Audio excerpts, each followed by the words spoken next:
আসসালামু আলাইকুম ইসমিনেশন, কেমন আছেন সবাই? জীবিকার তাগিদে আমাদেরকে যেতে হয় অনেক জায়গায়। কখনো কখনো আমাদেরকে ভাড়াও থাকতে হয়। আমরা কি কখনো জানতে পারি যে বাড়িতে আমরা ভাড়া আছি তার ইতিপূর্বে ইতিহাসটা কি? আজকের মুভিটা তেমনই, দুই বোনকে নিয়ে। মুভির নাম নয়েজ। বাবা মা মারা যাওয়ার পরে জু ইয়ং আর জুহি দুই বোন মিলে একটা ফ্ল্যাট ভাড়া নেয়। কিন্তু দেখা যায় বড় বোন জু ইয়ংয়ের সাথে জুহির একদমই বনিবনা হয় না। এই কারণে সে একাই থাকে ফ্ল্যাটটিতে। আর জু ইয়ং দেখা যায় সে অন্য একটা ফ্যাক্টরিতে কাজ জুটিয়ে নেয়। ছোট বোন জুহি একা থাকার সময় তার সাথে অস্বাভাবিক ঘটনা ঘটতে থাকে। সে শব্দে অতিষ্ঠ হয়ে পুরো ছাদে দেখা যায় ফোম লাগায়। এই সময় আমরা একটা অবয়বকেও দেখি। জুহির সাথে কিছু একটা ঘটলে চিৎকারের সঙ্গে দৃশ্য পরিবর্তন হয়। চিৎকারের শব্দ আশেপাশে ফ্ল্যাটে গেলেও কেউ একটা খোঁজ নিতে আসে না। দেখা যায় অনেক বড় বিল্ডিং, কিন্তু অসংখ্য ফ্ল্যাট থাকা সত্ত্বেও কেউ কারো খোঁজ রাখে না। এরপর আমরা দেখি জুইয়ং এর ফ্যাক্টরির দৃশ্য। জুইয়ং আসলে কানে শোনে না। সে কানের মেশিন ছাড়া কোনোই শব্দ শুনতে পায় না। এই সময় দেখা যায় ফ্যাক্টরির ম্যানেজার এসে তাকে বলতে থাকে তার ফোনে কল আসছে ব্যাপারে। সে কানে মেশিন না পড়ে থাকার কারণে কোনো কিছু শুনতে পায় না। কল থেকে জুইয়ং জানতে পারে জুহির কোনো খোঁজ নেই। জুহির খোঁজ নিতে সে ফ্ল্যাটে যায়, গিয়ে দেখে দরজাতে নোটিশ লাগানো আছে। প্রতিবেশীদের কেউ একটা নালিশ করেছে শব্দের কারণে। জুইয়ং ফ্ল্যাটের মধ্যে প্রবেশ করে একদম অবাক হয়ে যায়, কারণ পুরো ফ্ল্যাটের ছাদে ফোম লাগানো ছিল। শব্দের কারণে অনেক বেশি অতিষ্ঠ ছিল তার বোন।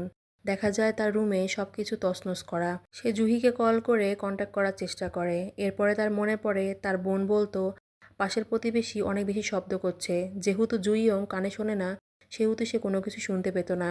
এরপরে দেখা যায় দুই বোনের মধ্যে ইশারায় কথা হতে। জুহি আসলে এই শব্দের জন্য অনেক বেশি অতিষ্ঠ ছিল। জুইয়ং যেহেতু কানে শুনতো না, সেহেতু সে তার কথাকে একদমই বিশ্বাস করত না। হাঁটার সময় জুহির পায়ে প্রবলেম হতো। জুইয়ং গিয়ে জুহির অফিসে খোঁজ করে। সেখান থেকে সে জানতে পারে জুহি অনেকদিন যাবৎ অফিসে আসছে না। এখানে গিহুন নামে একটা ছেলে এসে জানায় সে জুহিকে খুব ভালো করে চিনতো, আর জুহি অনেকদিন যাবৎ অফিসে আসছে না। জুইয়ং গিহুনকে তার নাম্বার দিয়ে চলে আসে, বলে আসে জুহি কল দিলে তাকে যেন কল দিয়ে জানায়। জুইয়ং বাড়িতে ফিরে দেখা যায় জুহির ফোন খুঁজে পায়। জুইয়ং অনেকটা অবাক হয়ে যায়, কারণ জুহি তার ফোন রেখে কখনো কোথাও যায় না। জুইয়ং মেঝেতে পড়ে থাকা কাপড় সরাতে দেখা যায় সেখানে অনেকটা জায়গা জুড়ে ফাঙ্গাস ছড়িয়ে পড়েছে। এই সময় হঠাৎ করে বাইরে কলিং বেলের শব্দ আর তার সাথে ফোন বেজে ওঠে। জুইয়ংকে দেখা যায় তারপরে ফোন ধরতে। ফোন তুললে বাইরে থেকে কেউ একটা তাকে বারবার বলতে থাকে যেন সে শব্দ না করে। সে দরজাটা একটু ফাঁক করে দেখে যে একটা প্রতিবেশী এসেছে। সে এসে শান্তশিষ্টভাবে তাকে থ্রেট দিয়ে চলে যায়, বলে যায় তার মুখের পরে সে ভেঙে ফেলবে যদি সে শব্দ করে।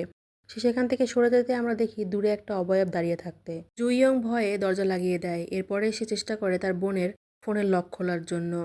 এরপর আমাদেরকে দেখানো হয় তাদের সে দুঃখের স্মৃতি, যে দিনটাতে তাদের বাবা মা মারা গিয়েছিল। অনেকগুলো ডেট দিয়ে সে চেষ্টা করে, কিন্তু দেখা যায় ফোনটিকে খুলতে পারে না। এরপরে সে গিয়ে বিল্ডিংয়ের সিকিউরিটির সাথে দেখা করে। সিকিউরিটি জানায় জুহি আসলে কারোর সাথে তেমন কথা বলতো না, সে চুপচাপ থাকতো। এমনকি সে অনেকবার শব্দ সম্পর্কে তাকে নালিশ করেছে। এরপরে দেখা যায় একটা মহিলা এসে কমপ্লেন করে যে গন্ধের কারণে সে থাকতে পারছে না। বিল্ডিংয়ের বেসমেন্টটাকে স্টোররুম হিসেবে ব্যবহার করা হতো। বিল্ডিংয়ের যত পরিত্যক্ত জিনিসপত্র ছিল সবকিছু যেন এখানেই এনে রাখে। গন্ধের কারণে একদম থাকা যায় না, এটিকে সবসময়ের জন্য লক করে রাখা হয়। দেখা যায় সিকিউরিটি দরজা খুলে কথা বলছিল। এই সময় বিল্ডিংয়ের কেয়ারটেকার মহিলা এসে অনেক বেশি কথা শোনাতে শুরু করে, কারণ তার পারমিশন ছাড়া এই দরজাটি খোলা হয়েছে। এখানে দেখা যায় ভাড়াটিয়া আর এই মহিলার মধ্যে অনেক বেশি ঝগড়া হয়। একসময় সেই কমপ্লেনকারী মহিলা সেখান থেকে বিরক্ত হয়ে চলে যায়। এরপরে দেখা যায় জুই ইয়ং সিকিউরিটিকে জিজ্ঞাসা করে তার বোন সম্পর্কে সে কি বলছিল। এই সময় কেয়ারটেকার মহিলাটি সিকিউরিটিকে ডেকে নিয়ে চলে যায়। এরপরে আমরা দেখি ফ্যাক্টরির দৃশ্য। ফ্যাক্টরিতে ম্যানেজার অনেক বেশি বকাঝকা করছিল জুইয়ংকে। এই সময় জুইয়ং তার কানের মেশিনটিকে বন্ধ করে রাখে, কিন্তু দেখা যায় ট্রান্সলেট হচ্ছে তার ফোনে। সে আসলে ফোনের মাধ্যমে ভয়েস রিকগনিশন করত। সে বিল্ডিংয়ে ফিরে আসলেই দেখে দরজাতে নোটিশ লাগানো আছে। 804-এর সে প্রতিবেশী আবারও তাকে থ্রেট দিয়ে গিয়েছে। সে ফ্ল্যাটের ভেতরে প্রবেশ করলে আমরা দেখি দূরে সে অবয়বটিকে দাঁড়িয়ে থাকতে। সে এরপরে আলমারি খুললে দেখতে পায় তার বোন তার জন্য বার্থডে প্রেজেন্ট রেডি করে রেখেছিল। এমনকি জুহি তার জন্য অপেক্ষা করছিল। সবকিছু জুহি রেকর্ড করে রেখেছিল। সে চাচ্ছিল তার বোন যাতে বার্থডেতে অন্ততপক্ষে তার কাছে আসে। জুইয়ং এর পরে দেখে টেবিলের ওপরে তার জন্য বার্থডে কেক সাজানো। বার্থডে কেকের ওপরে 10-10 লেখা দেখে তার মনে পড়ে হয়তোবা ফোনের পাসওয়ার্ড তার জন্মদিন দিয়ে হবে। সে ফোনের পাসওয়ার্ড খুলে ফেলে। এরপরে দেখা যায় গিহুন আসলে তার বোনের বয়ফ্রেন্ড। সে এরপরে দেখে সেখানে অনেকগুলো রেকর্ডিং করা। রেকর্ডিংগুলো সব নয়েজ সম্পর্কে ছিল। সে আসলে অনেক বেশি শব্দে অতিষ্ঠ ছিল। সে রেকর্ডিংগুলো শুনতে শুনতে হঠাৎ করে ফোনে এত জোরে শব্দ হতে শুরু করে, দেখা যায় রেকর্ডিং অফ আছে বাট শব্দ হচ্ছে। সে বাধ্য হয়ে তার কানের মেশিনটিকে খুলে ফেলে। সে মেশিনটিকে পুনরায় পড়লে শুনতে পায় দরজায় আসলে কেউ নক করছিল। এই সময় সে গিয়ে ফোনটিকে আবার তুলে নেয়। দেখা যায় বাইরে থেকে সে প্রতিবেশীটি তার উপরে নজর রাখছে। এইভাবে সেদিনের রাতটি পার হয়। ঘুম থেকে সে সকালবেলা আঁতকে ওঠে। দরজা খুলে সে বাইরে বেরিয়ে দেখে গিহুন এসে চেঁচামেচি করছে। আসলে গিহুন তাকে ডাকাডাকি করছিল জন্য পাশের প্রতিবেশীর অনেক বেশি সমস্যা হচ্ছিল। জুইয়ং গিয়ে ব্যাপারটাকে মীমাংসা করে। এরপরে দেখা যায় সে গিহুনকে নিয়ে ফ্ল্যাটে এসেছে। এখানে গিহুনও স্বীকার করে যে সে আসলে জুহির বয়ফ্রেন্ড। গিহুন জিউনকে জানায় যে আসলে তার বোন ফোনটিকে বাসায় ফেলে রেখে গিয়েছে। সে একটা আননোন নাম্বারে কল করে জানতে পারে জুহি হারানোর আগে এই নাম্বারে কল করত। আর এই নাম্বারটি ছিল এই বিল্ডিংয়ের মেইনটেনেন্স অফিসের। আসলে মেইনটেনেন্স অফিসার একজন মহিলা। তিনি জানান যে এই বিল্ডিংটি হন্টেড। এই বিল্ডিংয়ে ওই ফ্ল্যাটেই একটা ঘটনা ঘটেছিল। সেখানে কেউ একটা এর আগে সুইসাইড করেছিল।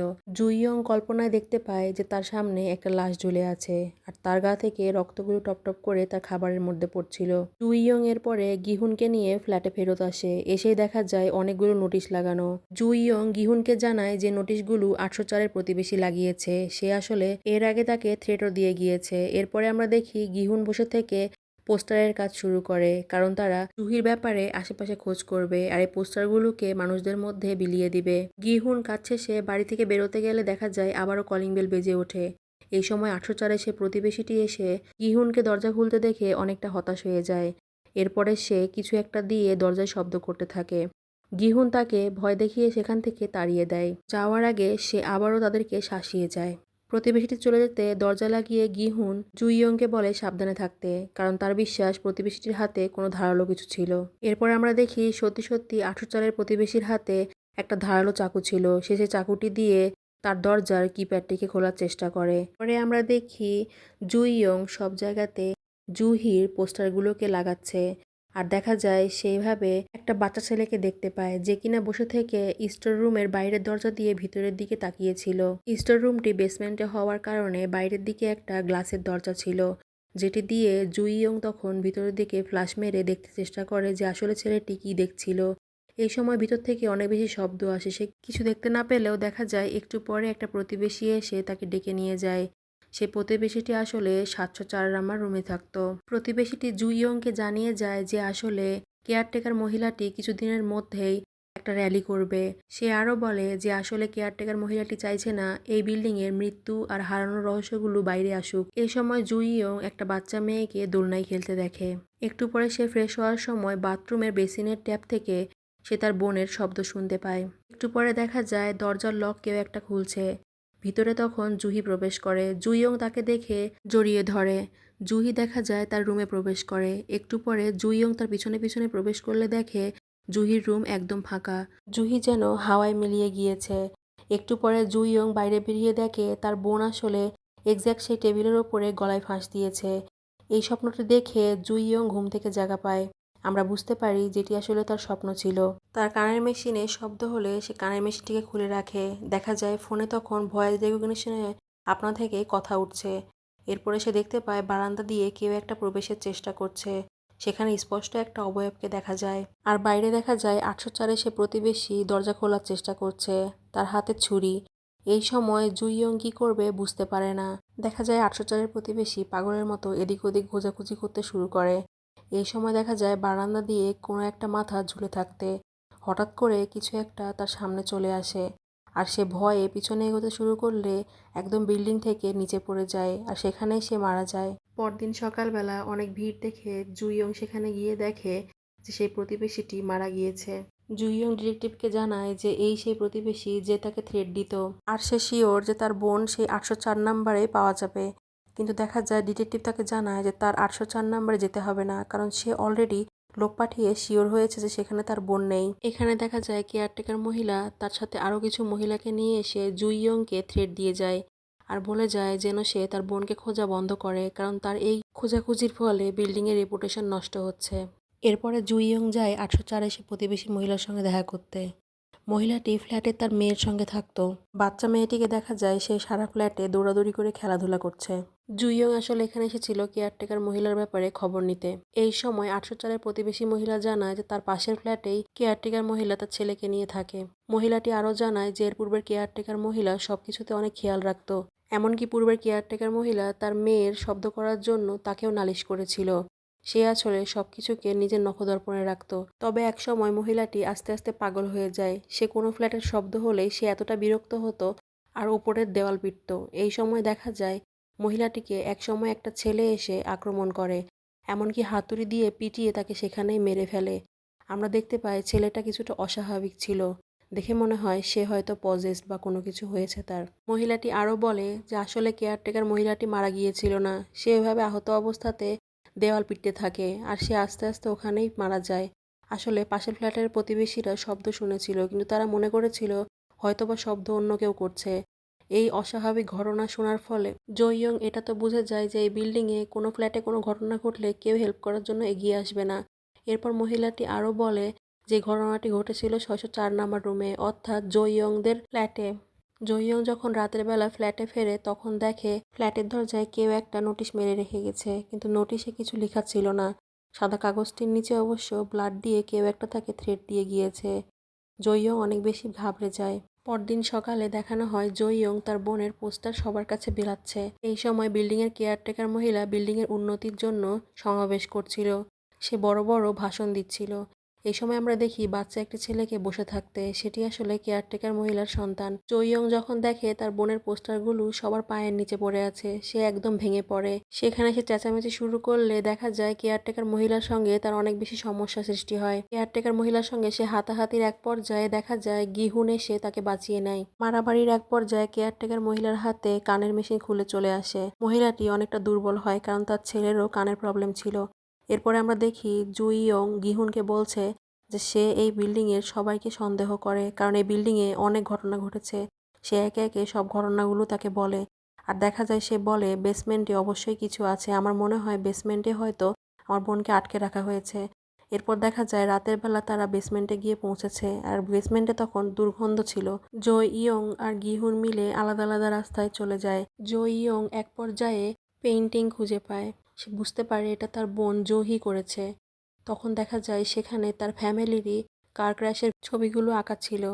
দেখতে দেখতে হঠাৎ করে পেন্টিংগুলো গায়েব হয়ে যায়। আর এদিকে দেখানো হয় গিহুন তখন অন্যদিকে খুঁজছিল। খুঁজতে খুঁজতে দেখা যায় সে এই সময় একটি লাশ খুঁজে পায়।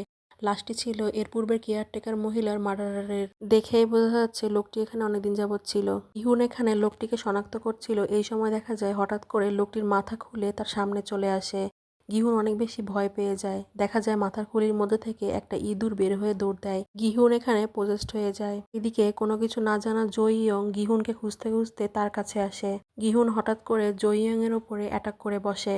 ধস্তাধস্তি করে কোনো ক্রমে জো-ইয়ং বাইরের দিকে বেরিয়ে যায়। ভাঙা কাঁচ দিয়ে বের হওয়ার সময় সে অনেক বেশি আহত হয়ে যায়। এই সময় তার হাত ধরে টেনে নিয়ে যায় তাকে বিল্ডিংয়েরই কেয়ারটেকার মহিলা। তার জ্ঞান ফিরতেই সে কেয়ারটেকার মহিলার ছেলের সঙ্গে কথা বলার চেষ্টা করে। ছেলেটি তাকে জানায় সে কানের মেশিন পরে না, কারণ কানের মেশিন পরলে সে অন্যান্য শব্দ শুনতে পায় যেগুলো আসলে তার শোনা উচিত নয়।